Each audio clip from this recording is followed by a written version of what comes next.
up a financial and legal framework to do it. Another important element is that this $20 billion fund will not be controlled by either BP or by the government. It will be put in an escrow account administered by an impartial, independent third party. So if you or your business has suffered an economic loss as a result of this spill, you'll be eligible to file a claim for part of this $20 billion. This fund does not supersede either individuals' rights or states' rights to present claims in court. And BP will also continue to be liable for the environmental disaster it has caused, and we're going to continue to work to make sure that they address it. Additionally, BP voluntarily agreed to establish a $100 million fund to compensate unemployed oil rig workers affected by the closure of the deep water rigs. We've mutually agreed that Ken Feinberg will run the independent claims process we're putting in place, and there will be a three-person panel to adjudicate claims that are turned down. Every effort will be made to expedite these claims.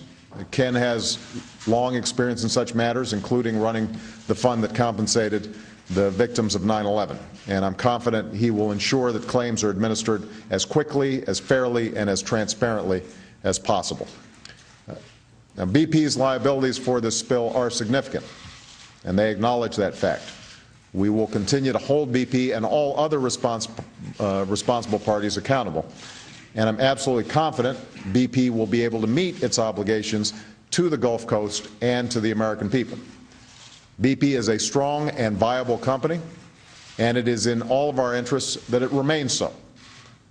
So what this is about is accountability. At the end of the day, that's what every American wants and expects. The structure we're establishing today is an important step towards making the people of the Gulf Coast whole again, but it's not going to turn things around overnight.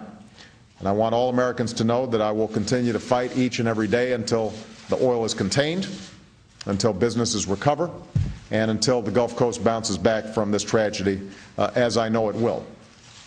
One last point. During a private conversation with Chairman Svanberg, I emphasized to him that for the families that I met with down in the Gulf, for the small business owners, for the fishermen, for the shrimpers, this is not just a matter of dollars and cents. That a lot of these folks don't have a cushion. They were coming off Rita and Katrina, coming off the worst economy that this country has seen since the Great Depression. And this season was going to be the season where they were going to be bouncing back. Not only that, but this happened from their perspective at the worst possible time because they're making their entire income for the year in the 3 or 4 months during which folks can take their boats out, people are coming down for tourism. And so I emphasize to the chairman that when he's talking to shareholders, when he is in meetings in his boardroom, to keep in mind those individuals, that they are desperate, that some of them, if they don't get relief quickly, may lose businesses that have been in their families for 2 or 3 generations.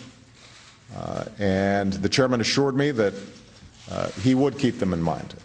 That's going to be the standard by which I measure BP's responsiveness. I think today was a good start, and it should provide some assurance to some of the small business owners and individuals down in the Gulf who I was visiting with that BP is going to meet its responsibilities. But I indicated to the chairman that throughout this process, as we work to make sure that the Gulf is made whole once again, that the standard I'm going to be applying is whether or not those individuals I met with, their family members, those communities that are vulnerable, whether they are uppermost in the minds of all concerned. That's who we're doing this work for. All right? Thank you very much, everybody.